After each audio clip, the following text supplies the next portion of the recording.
അനുഗ്രഹിക്കപ്പെട്ട നല്ല സമയത്തിനായി ഞാൻ ദൈവത്തെ സ്തുതിക്കുന്നു, സ്തോത്രം ചെയ്യുന്നു.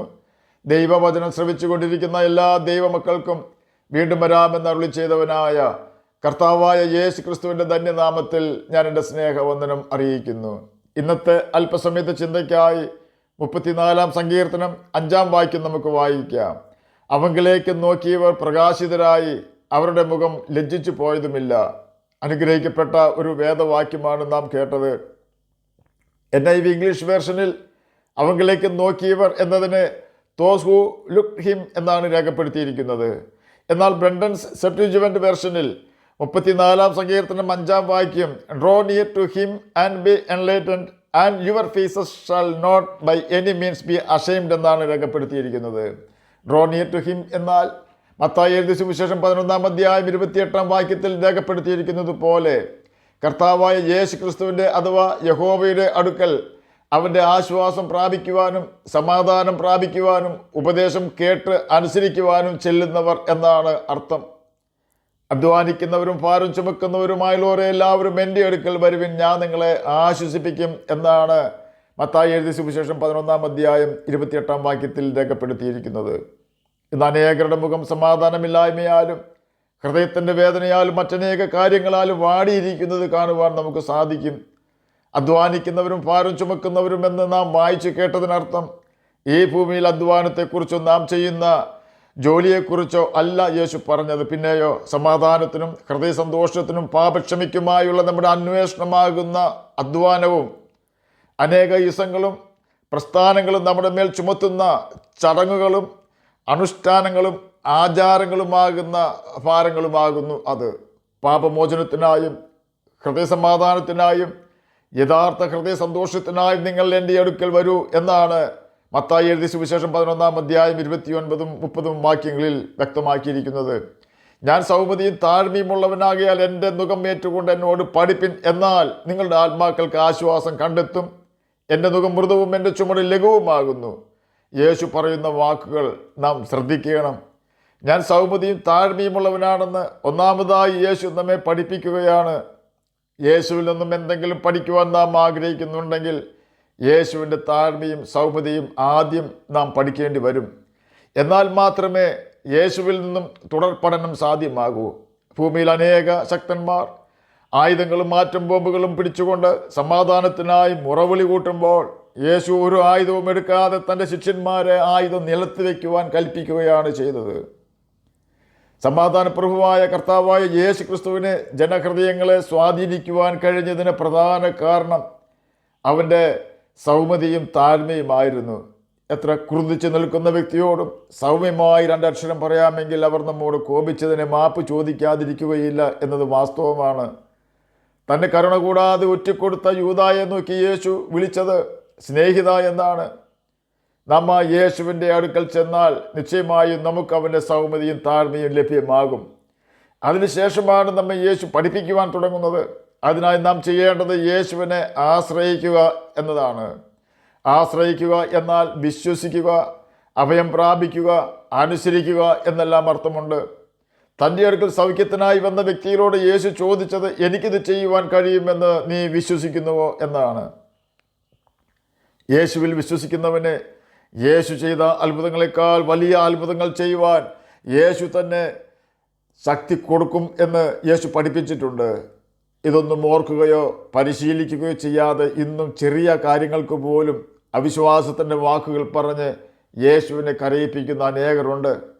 മാർത്തയും മറിയും അവിശ്വാസത്തിൻ്റെ വാക്കുകൾ പറഞ്ഞപ്പോഴാണ് കർത്താവായ യേശു ക്രിസ്തു കണ്ണുനീർ വാർത്തതെന്ന് ചിന്തിക്കുന്നതിൽ തെറ്റില്ല എന്നാണ് എൻ്റെ വ്യക്തിപരമായ അഭിപ്രായം. ഓർക്കുക, തൻ്റെ ശിഷ്യന്മാർ യേശുവിൽ വിശ്വസിക്കുമ്പോൾ യേശു സന്തോഷിക്കുമെങ്കിൽ ശിഷ്യന്മാർ യേശുവിനെ അവിശ്വസിച്ചാൽ യേശു കരയുക തന്നെ ചെയ്യും.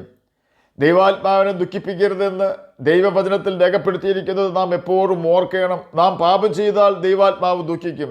അതുപോലെ തന്നെ നാം യേശുവിനെ വിശ്വസിച്ചില്ലെങ്കിലും ദൈവാത്മാവ് ദുഃഖിക്കും. വിശ്വാസത്തിൽ നിന്നുത്ഭവിക്കാത്തതൊക്കെയും പാപമാകുന്നു എന്ന് ബൈബിൾ നമ്മെ പഠിപ്പിക്കുന്നു. റോമർക്ക് എഴുതിയ ലേഖനം 14 അധ്യായം 23 വാക്യത്തിൻ്റെ അവസാന ഭാഗത്താണ് ഇത് രേഖപ്പെടുത്തിയിരിക്കുന്നത്. യേശുവിനെ വിശ്വസിച്ചു കഴിഞ്ഞാൽ നാം ചെയ്യേണ്ടത് അവനെ അനുഗമിക്കുക അഥവാ അനുസരിക്കുക എന്നതാണ്. യേശുവിനെ അനുഗമിക്കുന്നവൻ ചെയ്യേണ്ട ഏറ്റവും പ്രധാന കാര്യം ആ വ്യക്തി തന്നെത്താൻ ത്യജിക്കുക എന്നതാണ്. യേശുവിനേക്കാൾ കൂടുതൽ ഈ ഭൂമിയിലെ മറ്റെന്തിനെ നാം സ്നേഹിച്ചാലും നമുക്ക് യേശുവിനെ അനുഗമിക്കുവാനോ അനുസരിക്കുവാനോ കഴിയുകയില്ല. കാരണം രണ്ട് യജമാനന്മാരെ നമുക്ക് ഒരുമിച്ച് സേവിക്കുവാൻ കഴിയുകയില്ല എന്ന് യേശു തന്നെ പഠിപ്പിച്ചിട്ടുണ്ട്. ഒന്നാമതായി യേശുവിനെ അനുഗമിക്കുന്നവർ പാപത്തെ വെറുക്കണം. രണ്ടാമതായി യേശുവിനെ അനുഗമിക്കുന്നവർ യേശു പദവി വെടിഞ്ഞതുപോലെ ഈ ലോകം വെച്ച് നീട്ടുന്ന പദവികൾ വേണ്ട എന്ന് വെക്കണം. ആ പദവി നാം സ്വീകരിക്കുന്നുണ്ടെങ്കിൽ നമ്മുടെ നാഥൻ സൗമ്യതയും താഴ്മയും ഉള്ളവനാണെന്ന ചിന്ത എപ്പോഴും നമ്മെ ഭരിക്കണം. പദവി നമ്മെ ഗർവിഷ്ഠന്മാരാക്കുവാൻ സാധ്യതയുണ്ട്. പദവികൾ ഇതിനോടകം തന്നെ അനേകരെ നാശത്തിൽ എത്തിച്ചിട്ടുണ്ട് എന്ന യാഥാർത്ഥ്യം നാം മറന്നു പോകരുത്. പദവികളുള്ളപ്പോഴുള്ള ആരാധകർ ആരും പദവി ഇല്ലാത്തപ്പോൾ നമുക്കുണ്ടാവുകയില്ല എന്നത് നാം എപ്പോഴും ഓർക്കണം എന്ന് ലോകത്തിലുള്ള അനേക നേതാക്കന്മാർ വാക്കും ഭാഷണവും കൂടാതെ നമ്മെ പഠിപ്പിക്കുന്നുണ്ട്. എല്ലാ സമയത്തും നാം യഹോവ ഭക്തിയോടെ ഇരിക്കുന്നത് സാത്താൻ്റെ കെണിയായ അധികാരഗർവ് ഉണ്ടാകാതിരിക്കുവാൻ പ്രയോജനം ചെയ്യും. യഹോവ ഭക്തി എന്നാൽ ദൈവത്തെ ഭയപ്പെടുക എന്നാണ് അർത്ഥം. ദൈവത്തെ ഭയപ്പെടുന്ന ഒരു വ്യക്തിക്ക് ദൈവത്തെ അനുസരിക്കാതിരിക്കുവാൻ കഴിയുകയില്ല. ഒരു സമർപ്പണം നമുക്കുണ്ടെങ്കിലേ നമുക്ക് യേശുവിൽ വിശ്വസിക്കുവാനും അവനെ അനുസരിക്കുവാനും അവനെ പിൻപറ്റുവാനും കഴിയുകയുള്ളൂ. ഇത്രയും കാര്യങ്ങൾ നമ്മുടെ ഭാഗത്തു നിന്നും നാം ചെയ്തു കഴിഞ്ഞാൽ യേശു നമ്മെ പണിയുവാൻ തുടങ്ങും. ഒന്നാമതായി യേശു നമ്മുടെ കല്ലായുള്ള ഹൃദയത്തെ എടുത്തു കളഞ്ഞ നിഷ്കളങ്കമായൊരു ഹൃദയം ദാനമായി തരും. ഹൃദയകാഠിന്യം നമ്മിൽ നിന്നും മാറിപ്പോകും എന്ന സാരം. ഹൃദയകാഠിന്യമുള്ളപ്പോൾ നാം കണ്ണാടിയിൽ നോക്കണം. അപ്പോൾ നമ്മുടെ മുഖശോഭ എങ്ങനെയുണ്ട് എന്ന് കണക്കാക്കണം. അതിനുശേഷം ഹൃദയകാഠിന്യം മാറിയതിന് ശേഷം കണ്ണാടിയിൽ നോക്കണം. നിശ്ചയമായും ഒരു കാര്യം നമുക്ക് മനസ്സിലാക്കുവാൻ കഴിയും, നമുക്കൊരു മാലാഖയാകുവാൻ കഴിയും എന്ന്. 34-ാം സങ്കീർത്തനം 5-ാം വാക്യത്തിൽ രേഖപ്പെടുത്തിയിരിക്കുന്നത് പോലെ മുഖം പ്രകാശിക്കും എന്ന് തന്നെയല്ല, നമ്മുടെ മുഖം കാണുന്നവരുടെ മുഖവും പ്രകാശിക്കും. എല്ലാവരോടും ക്രുദ്ധിച്ചിരിക്കുന്ന വ്യക്തികൾക്ക് ഒരിക്കലും പുഞ്ചിരിക്കുവാൻ കഴിയുകയില്ല. അഥവാ പുഞ്ചിരിച്ചാൽ വികൃതമായ പുഞ്ചിരിയായിരിക്കും നാം കാണുന്നത്. പുഞ്ചിരിക്കാത്ത മുഖമാണ് നമ്മുടേതെങ്കിൽ നമ്മെ നോക്കി ആരും പുഞ്ചിരിക്കുകയില്ല. ഒരു പൈസ പോലും വില ഇല്ലാതെ മറ്റുള്ളവർക്ക് കൊടുക്കുവാൻ കഴിയുന്നതും അപ്പോൾ തന്നെ അത് ലഭിക്കുന്നവർക്ക് കോടിക്കണക്കിന് രൂപ ലഭിക്കുന്നതിന് തുല്യവുമാണ് പുഞ്ചിരി. ഞാൻ ഉദ്ദേശിച്ചത് നിർവ്യാജമായ സ്നേഹത്തിൽ നിന്നുണ്ടാകുന്ന പുഞ്ചിരിയാണ്, അല്ലാതെ ഫോട്ടോയ്ക്ക് പോസ്റ്റ് ചെയ്യുമ്പോൾ ഉണ്ടാകുന്ന പുഞ്ചിരി അല്ല. പിന്നീട് യേശു തമ്മിൽ ചെയ്യുന്നത് ശിഷ്യന്മാരെ പോലെ കേൾക്കേണ്ടതിന് ശിഷ്യന്മാരുടെ ചെവി തരും എന്നതാണ്. അണ്ണാക്കിന് ഭക്ഷണം രുചി നോക്കുവാനുള്ള കഴിവ് ഉള്ളതുപോലെയും മൂക്കിന് മണം തിരിച്ചറിയുവാനുള്ള കഴിവ് ഉള്ളതുപോലെയും ചെവിക്ക് ശബ്ദം തിരിച്ചറിയുവാൻ ഉള്ള കഴിവ് മാത്രമല്ല, സഹിഷ്ണുതയോടെ കേൾക്കേണ്ടതിനുള്ള കഴിവും യേശു തരും. ഏത് വാക്കുകൾക്കും ഒന്നിലധികം അർത്ഥമുണ്ടെന്ന് നമുക്കറിയാമല്ലോ. ഏത് വാക്ക് ആര് പറഞ്ഞാലും അതിൽ നന്മയുടെ അംശം മാത്രമേ ശിഷ്യന്മാരുടെ ചെവി മനസ്സിലാക്കുകയുള്ളൂ. ദുഃഖിപ്പിക്കുന്ന വാക്കുകൾ കേട്ടാലും യേശുവിൻ്റെ ശിഷ്യൻ്റെ ചെവിയിൽ അത് തങ്ങി നിൽക്കുകയില്ല എന്ന് സാരം. അപ്പോൾ തന്നെ അതവൻ മറക്കും. തന്നെയുമല്ല, ദോഷത്തെ വെറുക്കുന്ന കണ്ണും അശുദ്ധി കാണുവാൻ താല്പര്യമില്ലാത്ത കണ്ണും യേശു തരും.